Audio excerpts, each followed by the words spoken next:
목요일 새벽 기도 배우기 시작합니다. 신앙 고백합니다. 나는 전능하신 아버지 하나님 천지의 창조주를 믿습니다. 나는 그의 유일하신 아들 우리 주 예수 그리스도를 믿습니다.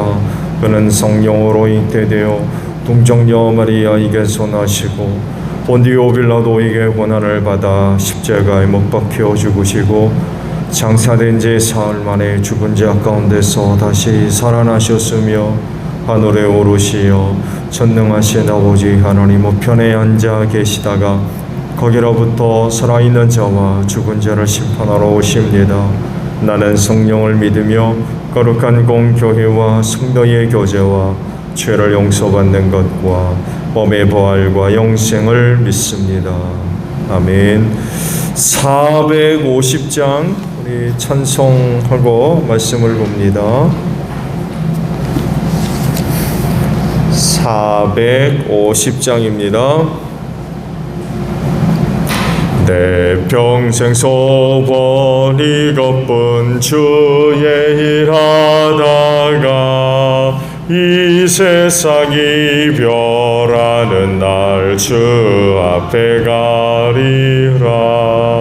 꿈같이 헛된 세상 일 취할 건 무엇냐. 이 수고함 많아여도 헛된 것뿐일세. 불같은 시험 많으나 겁내지 맙시다. 구주의 권능 크시니 이기고 남겠네. 금보다 귀한 믿음은 참법에 대도다. 이 진리 믿는 사람들 다 복을 받겠네. 살같이 빠른 과금을 주 위에 아끼세. 온 몸과 마음을 바치고 힘써서 일하세. 아멘. 말씀 봅니다. 다니엘서 5장입니다. 1절로 12절까지입니다. 다니엘서 5장 1절에서 12절까지 있는 말씀입니다. 벨사살 왕이 귀한 손님 1000명을 불러서 큰 잔치를 베풀고 그 1000명과 더불어 술을 마셨다. 벨사살 왕은 술을 마시면서 명령을 내려서 그의 아버지 느부갓네살 왕이 예루살렘 성전에서 가져온 금그릇과 은그릇들을 가져오게 하였다. 왕과 귀한 손님과 왕비들과 후궁들이 모두 그곳으로 술을 마시게 할 참이었다. 그래서 예루살렘에 있는 하나님의 집 성전에서 가져온 금그릇들을 꺼내서 왕과 귀한 손님과 왕비들과 후궁들이 그것들로 술을 마셨다. 그들은 술을 마시고서 금과 은과 동과 철과 나무와 돌로 만든 신들을 찬양하였다. 그런데 바로 그때 갑자기 사람의 손이 나타나더니 촛대 앞에 있는 왕궁 석고 벽 위에다가 글을 쓰기 시작하였다. 왕은 그 손가락이 글을 쓰는 것을 보고 있었다. 그러다가 왕의 얼굴빛이 창백해지더니 공포에 사로잡혀서 넓적다리에 힘을 잃고 무릎을 서로 부딪히며 떨었다. 왕은 큰 소리로 외쳐서 주술가들과 점성술가들과 점성가들을 불러오게 하였다. 그들이 들어왔을 때에 그는 바벨론의 지혜자들에게 말하였다. 누구든지 글자를 읽고서 그 뜻을 나에게 알려주는 사람은 자색 옷을 입히고 금목걸이를 목에 걸어주며 이 나라에서 셋째가는 통치자로 삼겠다. 왕궁 지혜자들이 모두 나왔으나 아무도 그 글자를 읽는 사람이 없었고 그 뜻을 왕에게 알려주는 사람도 없었다. 벨사살 왕은 크게 낙심하여 얼굴빛이 변하였고 손님들도 당황하였다. 왕과 귀한 손님들의 고함 소리를 듣고서 왕의 어머니가 연회장으로 들어왔다. 왕의 어머니가 왕에게 말하였다. 임금님의 만수무강을 빕니다. 임금님은 너무 번민하지 마시고 얼굴에서 근심을 떨쳐버리시기 바랍니다. 임금의 나라에 거룩한 신들의 영을 받은 한 사람이 있습니다. 그는 임금님의 아버지 때에 명철과 청명과 신들의 지혜와 같은 지혜를 가진 사람으로 알려진 인물입니다. 임금의 아버지 느부갓네살 왕께서는 그 사람을 마술사들과 주술가들과 점성술가들과 점성가들의 우두머리로 세우셨습니다. 그의 이름은 다니엘입니다. 그에게는 탁월한 정신과 지식과 꿈을 해몽하는 총명이 있어서 수수께끼도 풀었고 어려운 문제도 해결했습니다. 느부갓네살 왕은 그의 이름을 벨드사살이라고 부르셨습니다. 이제 다니엘을 불러보십시오. 그러면 그가 그 글자를 풀어서 임금님께 알려드릴 것입니다. 아멘. 자, 오늘 아침에는요 4절에 있는 말씀으로 함께 은혜를 나눕니다. 그들은 술을 마시고서 금과 은과 동과 철과 나무와 돌로 만든 신들을 찬양하였다 라는 말씀이에요. 그리스도인으로서 받은 은혜의 내용들이 여러 가지가 있겠죠. 찬송은 만입이 내게 있으면 그 입 다 가지고 내 구주 주신 은총을 노래하겠다.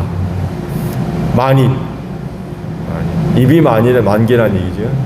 그럴 정도로 하나님의 은혜가 다양하고 또 찬양할 거리들이 많이 있다라는 그런 그 의미일 거예요. 그럴 정도로 다양한 그런 그 은혜의 내용들을 이야기할 수 있겠는데 오늘 주신 말씀 속에서 그중 한 가지를 이야기한다고 하면은 신앙의 유산을 그 은혜 중에 하나로 우리가 이야기할 수 있을 것 같아요.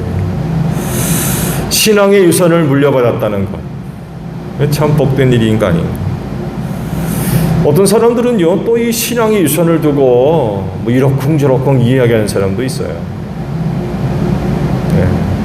그게 무슨 뭐 신앙이냐, 못 믿어와하는 그런 그 어떤 부분들도 있는 게 사실이기도 합니다. 그렇지만 신앙의 유산은 틀림없이 그리스도인이 받은 여러 은혜 중에 하나임에는 틀림이 없어요. 이것을 제대로 물려받은 사람이라고 하면은요 신앙의 뿌리가 누구보다도 깊어요. 그리고 높습니다. 그러다 보니까 누구보다도 그 신앙이 잘 잡혀 있고 웬만해서는 그 신앙이 무너지거나 흔들리거나 변질되는 일들이 극히 적습니다. 조상적부터 이어 내려오는 신앙, 무시 못할 그런 힘들을 가지고 있어요. 닭 중에 오골계라는 게 있죠. 특징이 뭐예요? 멋까지 검다, 뼛속까지 검다 그러죠. 신앙의 유산이 이렇습니다. 결코 무시할 수 없는 그런 그 부분들이 있는 게 사실입니다. 그래서 다음 세대에 물려줄 중요한 유산 목록에 신앙에 빠져서는 안 되는 것 같아요. 나 혼자 딸랑 예수 믿고 그만둘 거냐? 그게 아니라는 거예요.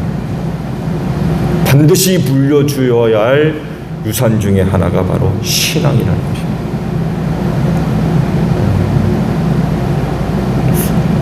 그래서 흥미롭게 다음 세대 내 자식들에게 물려줄 유산은 뭐가 있을까?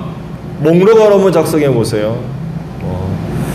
어디 있는 밭, 어디 있는 땅, 어디에 있는 아파트, 뭐 이렇게 저렇게 쭉 적어 내려가다가 신앙은 반드시 적어 놓으셨을 거예요. 적어 넣어야 돼요. 그 믿음으로 말미암아 얻을 은혜들을 생각하면 다른 건 다 못 주더라도 신앙만큼은 유산으로 반드시 남겨줘야 할 굉장히 중요한 요소예요.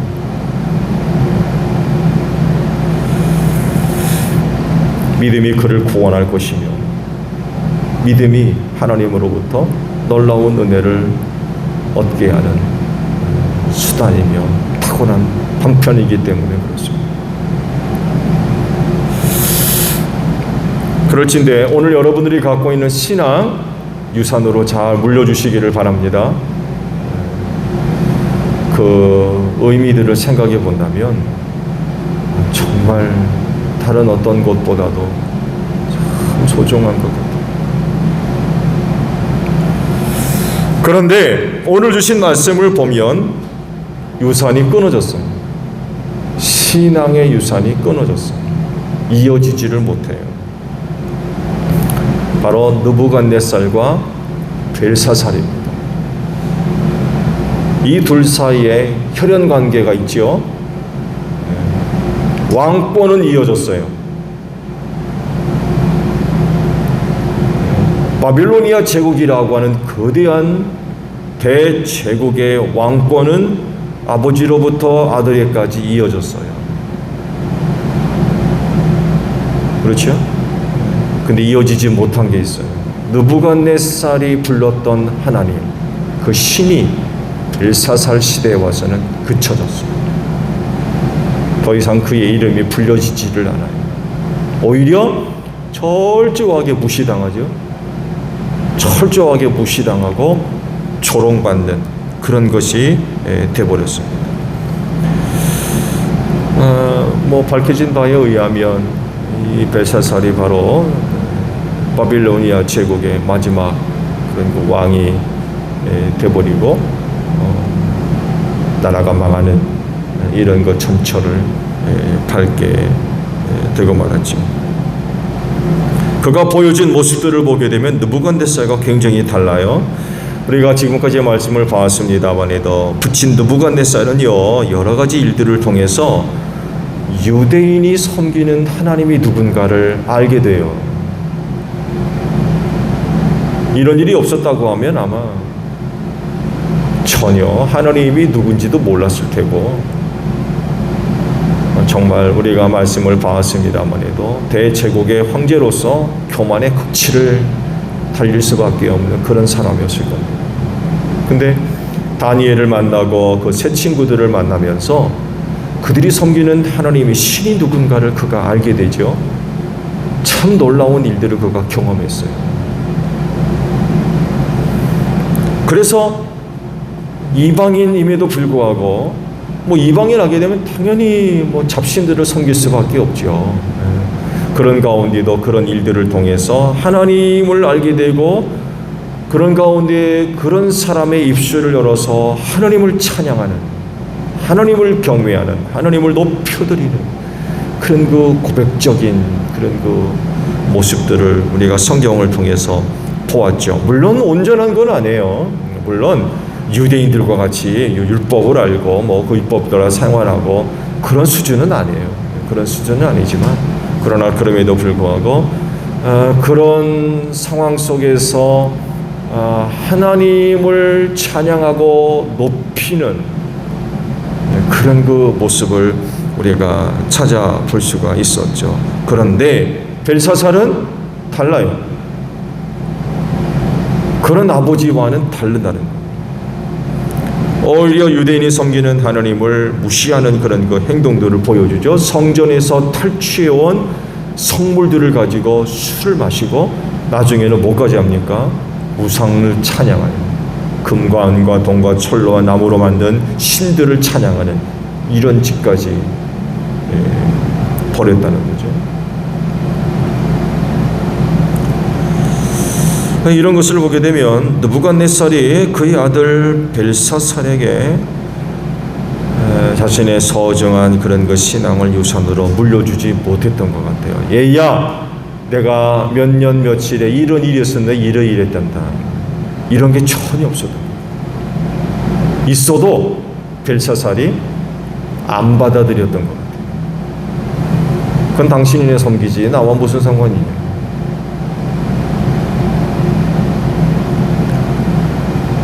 결국 느부갓네살 혼자에게만 있었던 일이 되어버린 거죠.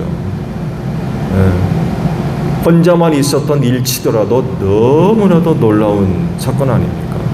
그렇잖아요. 신앙이 단절돼 버렸어요.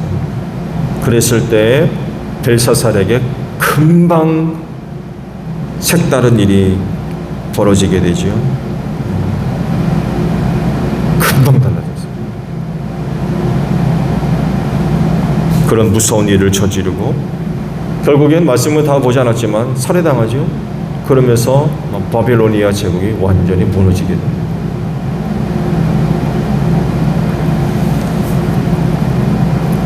벨사살이 아버지 가까이에서 그 아버지가 경험했던 일들을 몰랐을까요? 어떻게 생각하세요? 아니었을 거예요. 누구보다도 아버지 가까이에 있었을 테고, 그러면서 아버지를 중심으로 해서 일어났던 여러 가지 일들에 관해서 아마 익히 잘 알고 있었을 겁니다. 몰랐을 리 없어요. 어떤 것은 자기가 직접 경험하기도 했을 거요. 특히 신상 제막식이 아마 그랬을 거예요. 금으로 30m나 되는 걸 만들어 놓고 그 풀무불 사건이 바로 그거 아닙니까?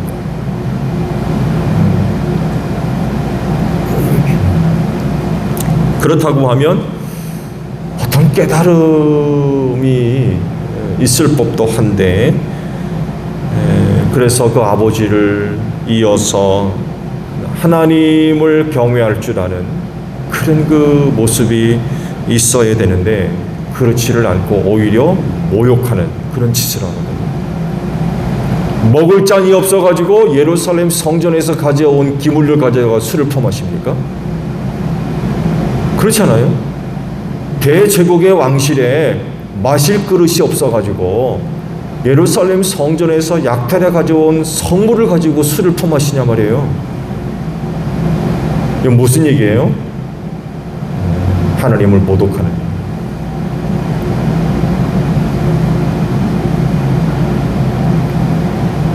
무슨 이유로 벨사살이 그런 생각을 하고 그런 행동을 했는지 잘 드러나진 않지만 어떤 강제적이고 의도적인, 지극히 의도적인 어떤 행위인 것을 우리가 알 수가 있어요. 말씀드린 대로 마실 잔이 없어가지고 그렇게 합니까? 마실 잔이 없어. 그러니까 의도적으로 그런 거예요. 의도적으로.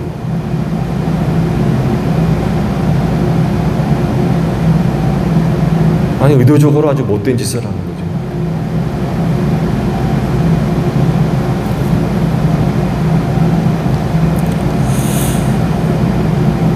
그리고 그 결과는 아주 비참한 거죠.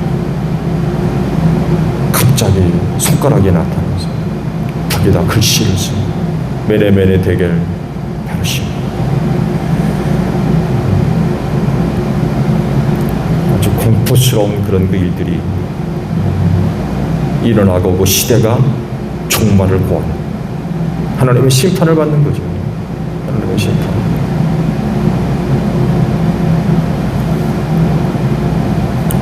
다른 건 몰라도 하나님을 섬기는 그리스도인으로서 그 후손들에게 신앙의 유산을 물려주는 일은 참 복되고 중요한 일입니다. 많은 재산보다 신앙이 더 중요할 거려. 왜냐하면 그것으로 살고 죽는 것이 결정되기 때문에 그렇습니다. 오늘 그리스도인이 예수를 믿는 이유도 바로 여기 있는 거 아닙니까? 그만큼 믿음의 중요성을 알기 때문에 여러 가지 어려운 상황 속에서도 신앙생활을 중단 없이 하고 있는 건 아니에요. 그런데 신앙의 단절이 일어나서 자녀들이 예수의 이름을 부르지 않고 하나님을 섬기지 않으며 교회 다니지 않는 이런 게 있다고 한다면 그 신앙의 진정성에 의문이 갈 수밖에 없는 것 같아요. 나만 잘 되면 그만입니까? 나만 구원받으면 그만이고.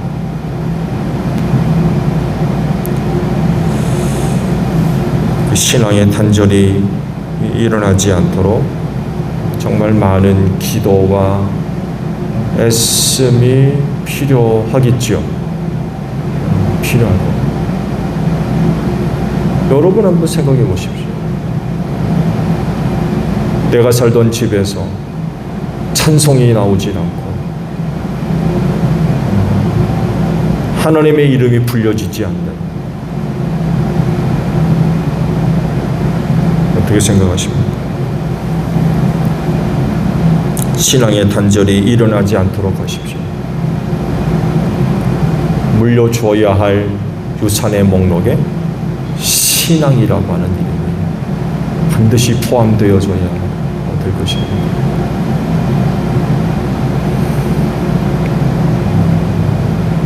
그래서 그 믿음으로 말미암아 저들이 망하지 않고 구원함을 얻을 수 있는 이런 그 열매들이 있어야 될 것 같아요. 오늘 이른 아침에 오셨는데 여러분 자녀들의 구원을 위해서 기도하시기 바랍니다. 가정 복음화를 위해서 쉬지 않고 정말 눈물 뿌리며 기도하셔야 될 거예요. 그래서 신앙의 단절이 일어나지 아니하고 끝까지 잘 이어져 내려갈 수 있는 여러분 가정들이 되시기를 바랍니다. 이준희 권사님 생일 감사드리셨어요. 잠깐 기도하죠. 지난밤 쉬게 하시고 오늘도 은혜로이 새날을 주셔서 감사합니다. 이 날이 또한 복된 줄로 믿습니다. 우리를 향하신 하나님의 뜻과 계획이 또 이루어질 줄로 믿습니다. 그리하오니 오늘도 믿음을 갖고 순종하며 오늘도 생활할 수 있는 그 모든 일들을 하나님의 영광을 위하여 믿음으로 잘 감당해 나갈 수 있는 복된 하루가 되게 하시고 주신 은혜로서 오늘도 머무는 곳마다 빛을 발하며 예수의 향기 날릴 수 있는 복된 하루가 되게 하시고 오늘도 전성을 향해서 다름질하는 신앙의 경지도 힘차게 또 달려갈 수 있는 귀한 하루가 되어지게 하소서. 생일을 맞이해서 하나님의 은혜가 감사해서 예물 드립니다. 이 믿음을 살펴주시고 지금까지 구원의 길로 생명길로 인도하셨듯이 앞으로도 주님 동행하시며 구원의 길로 인도하실 줄로 믿습니다. 그리스도 안에 약속된 은혜, 믿음의 소망종들 바라보게 하시고 그 은혜를 얻기 위하여 끊임없이 달려갈 수 있는 복된 심령 또 귀한 가정이 되어지게 하소서. 몸과 마음과 영혼이 늘 평안하게 하시고 특별히 강건케 하시는 은혜로 함께 하시고 선물로 주신 자녀들 각 처소마다 복된 생활, 믿음 생활 이루어질 수 있도록 하나님 축복하셔서 오가는 소식이 복되고 은혜로운 소식들이 오갈 수 있도록 믿음의 자손들을 축복하여 주시옵소서. 감사하며 예수님의 이름으로 기도하옵나이다. 아멘. 주기도문합니다. 하늘에 계신 우리 아버지의 이름을 거룩하게 하시며 아버지의 나라가 오게 하시며 아버지의 뜻이 하늘에서와 같이 땅에서도 이루어지게 하소서. 오늘 우리에게 일용할 양식을 주시고 우리가 우리에게 잘못한 사람을 용서하여 준 것 같이 우리 죄를 용서하여 주시고 우리를 시험에 빠지지 않게 하시고 악에서 구하소서. 나라와 권능과 영광이 영원히 아버지의 것입니다. 아멘. 기도하겠습니다.